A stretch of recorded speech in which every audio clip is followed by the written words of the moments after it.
Just to put to you a small modification, what we want to do is to take 1 hour for the panel discussion of session 4.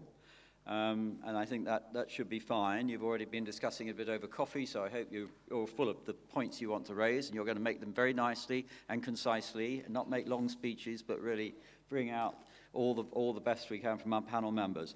But then at 4:45, rather than 5 o'clock, we'll switch over to session 5. Now the reason for that is that we are still going to have 2, not 4, but 2 presentations. That will be Emilios and Stephen, and because they haven't spoken much, whereas John and I have spoken plenty already. But then the other thing is that we shall use the rest of that session, running through until 5:40, to draw out your points so that we can put this together eventually into an executive summary of the meeting. So the 2 sessions will fit together quite nicely, I think. I hope we'll begin to raise threads during the next hour, but then we'll really consolidate those. And in the final session, we're going to ask everybody in the room to put their 2 pennyworth in, as we say. So be prepared. Be thinking about the most important point you want to make at that stage. But for now, we'll continue with session 4 as planned, and I simply invite now comments and questions from all of you to the panel. I think we'll take them sequentially to start with. If it gets impossible, then I'll take them in blocks, but since we have an hour. I think we might take individual questions to start with, and then see how we do. First one, and then Leonidas.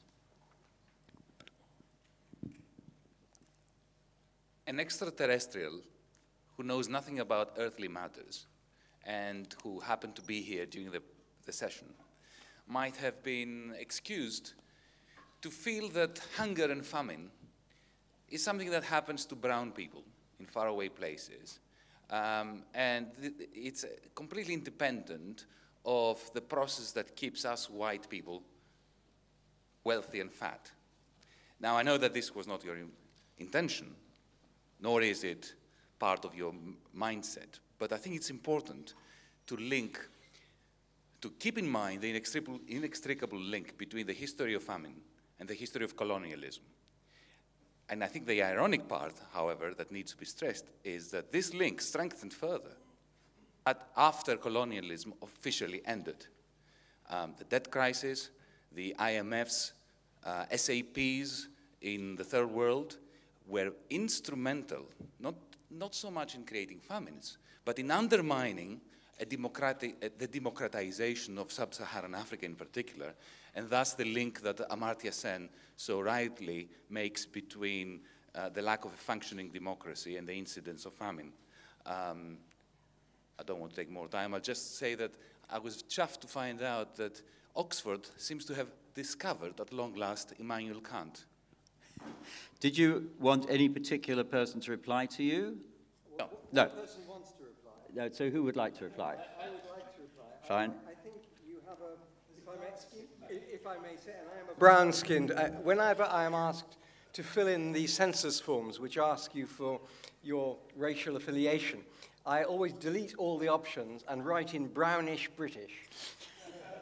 So, well, if I may say that in 1979, I was the spokesperson for the Black Students' Alliance in England.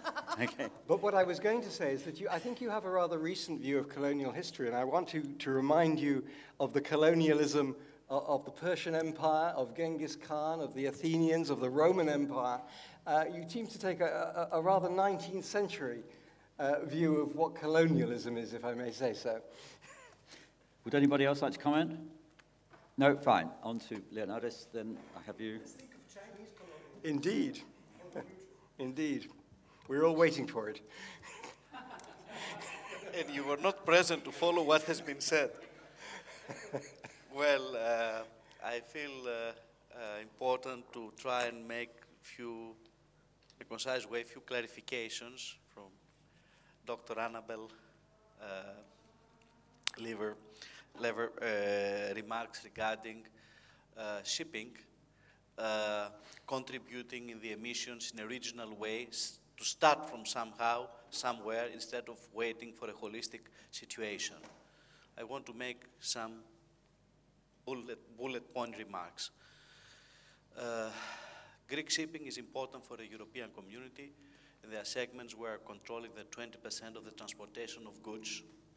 And shipping is by far as emissions are concerned, the lowest contributor with only 2% in the environment. So, though even half per billion it was, still we have this for half a billion responsibility. So I simply say that it's not a very bad part of the chain of the problem. The second, our fleet is youngest because the average Greek fleet is 12 and a half years of age. And what we say in the Greek shipping community regarding environment is the following. We want a technical solution. Technical solution means what? We want to have the best vessels designed, built in the best possible way, equipped with the best engines, and burning the best fuel possible. Be clear on that. So for us, the priority is this one. We don't have in shipping the voice of oil industry.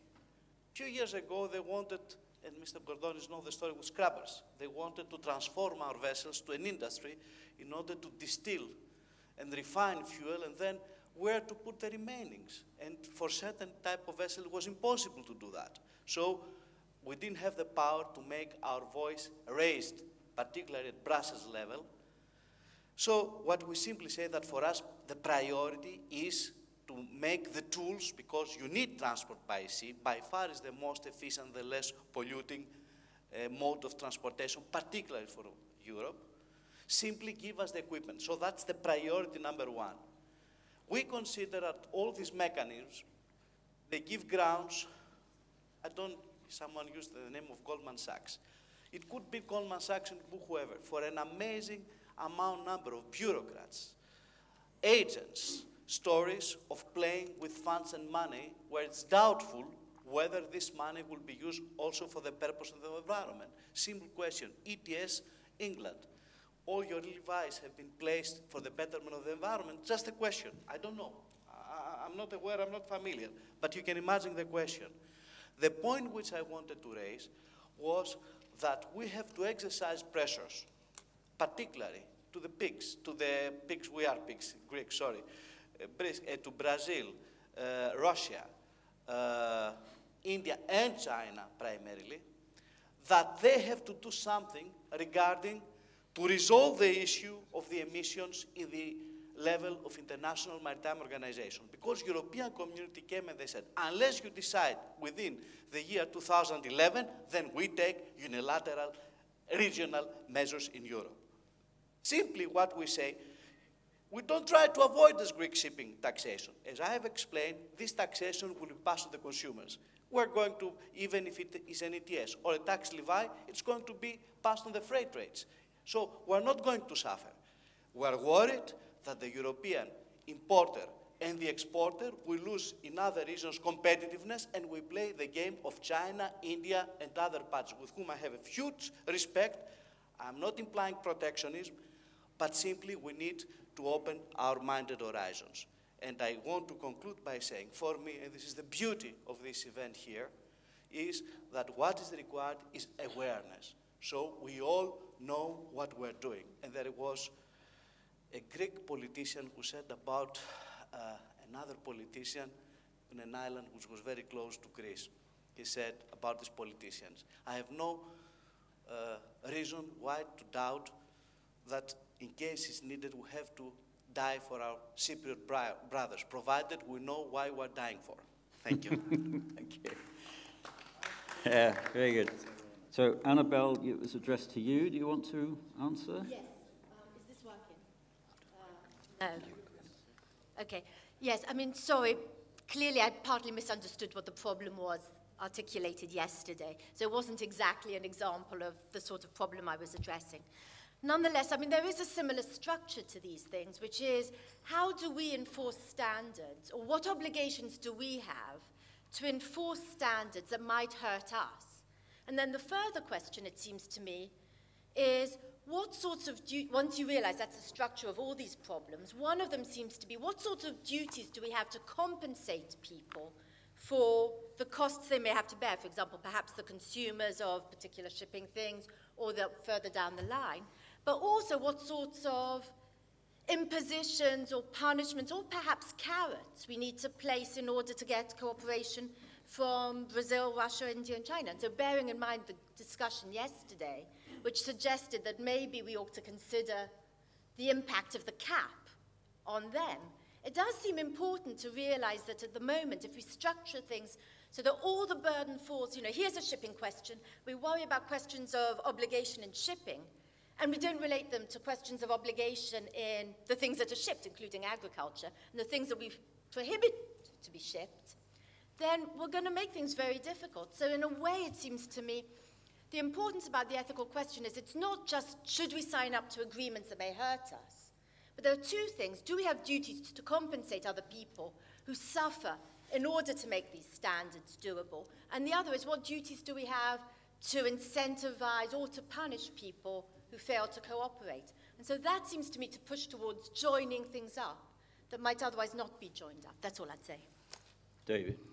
Just to pick up on this point about the relationship between the environmental costs of transport and the environmental costs of other sectors, I think it's up in a partial defense of shipping. I think it is very easy when you think about reducing emissions to target transport sector first. The sector which emits the most carbon globally is, of course, agriculture.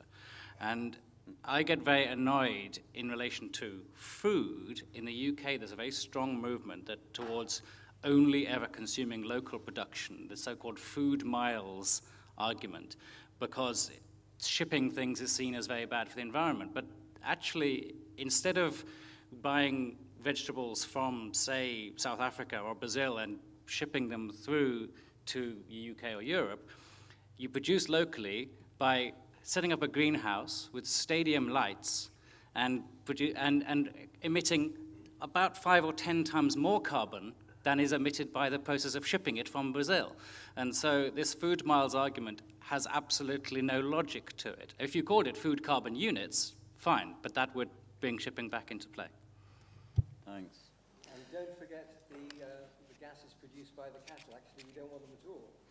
Yeah, absolutely. Actually, one of the reasons, fertilizer. I will just chip in there, though, just to I absolutely agree with everything you said, it's perfectly right, but as one who actually quite likes to buy locally, and indeed grows locally, the whole point is that it doesn't work unless you buy in season.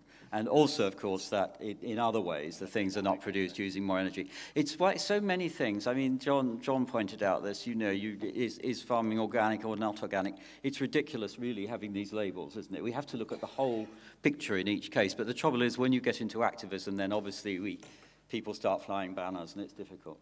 But I just thought I needed to defend a little bit the local growth, because it's good in other ways. Anyway, now, I have one there, but first, Inez had her hand up first, then it'll be there, then Peter, okay?